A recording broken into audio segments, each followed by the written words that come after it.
Hello everyone, আসসালামু আলাইকুম। সবাইকে স্বাগতম জানাচ্ছি নতুন আরও একটি ভিডিওতে। আজকের এই ভিডিওটি যারা এয়ারটেল সিম ব্যবহার করেন তাদের জন্য, কারণ আজকের এই ভিডিওটি দেখলে আপনি যে সমস্যাটিতে ভুগতেছেন সেই সমস্যাটির সমাধান হয়ে যাবে আশা করি। কারণ আজকের এই ভিডিওতে আমি আপনাদেরকে দেখাবো যারা এয়ারটেল সিম ব্যবহার করেন এবং আপনাদের নেটের স্পিডটি স্লো, তারা কিভাবে আপনাদের নেটের স্পিডটি আরও দ্রুতগামী করতে পারেন বা আরও স্পিড করতে পারেন। তো আজকের এই ভিডিওতে সেটাই দেখানো হবে। সম্পূর্ণ ভিডিও জুড়ে আমি আছি আপনাদের সাথে রাশেদ এবং আপনারা দেখছেন রাশেদ 316। এরকমই ইন্টারেস্টিং ভিডিওগুলো প্রতিদিনই আমাদের ইউটিউব চ্যানেল বা ফেসবুক পেজে আপলোড করা হচ্ছে। মিস করতে না চাইলে এখনই চ্যানেলটিকে সাবস্ক্রাইব করে এবং ফেসবুক পেজটিকে ফলো করে ভিডিওর পরবর্তী অংশটুকুকে কন্টিনিউ দেখতে থাকুন। So let's go start now video. So everyone, চলে আসলাম আমরা আমাদের মোবাইল স্ক্রিনে। সো আজকের এই ভিডিওতে আমরা শিখব যে আমরা যারা এয়ারটেল সিম ব্যবহার করি তারা অনেকেই ফোনের নেট নিয়ে সমস্যায় ভুগছি, যে ফোনের নেটের স্পিড পাই না। তো আজকের এই ভিডিওটি আপনাদের জন্য যারা বলছেন নেট স্পিড একদমই স্লো, তো আজকের এই সেটিংসগুলো করে রাখলে আমি বলবো যে আপনার নেটের স্পিডটা আর অনেকটাই বৃদ্ধি পাবে। সো তাহলে কী সেই সেটিংস, চলুন আমরা শিখে নেই। তো এই কাজটি করার জন্য আমরা আমাদের ফোনের সেটিংসটিকে ওপেন করে নেব। সেটিংসটিকে ওপেন করে নিয়ে এখানে দেখতে পাচ্ছেন মোবাইল নেটওয়ার্কসের উপরে ক্লিক করে দেবেন।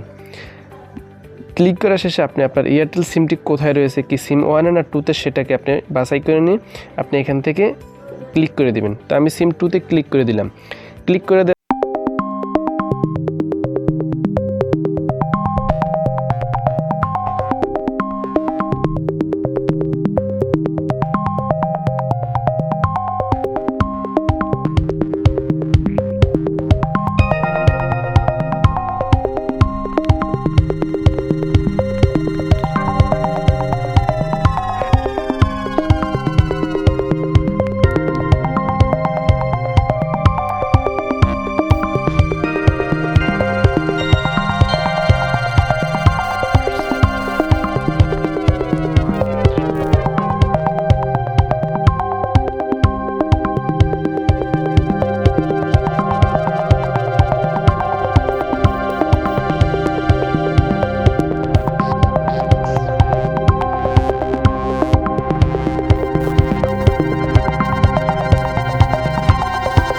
লিখে দেওয়া শেষে একটু নিচে চলে আসবেন।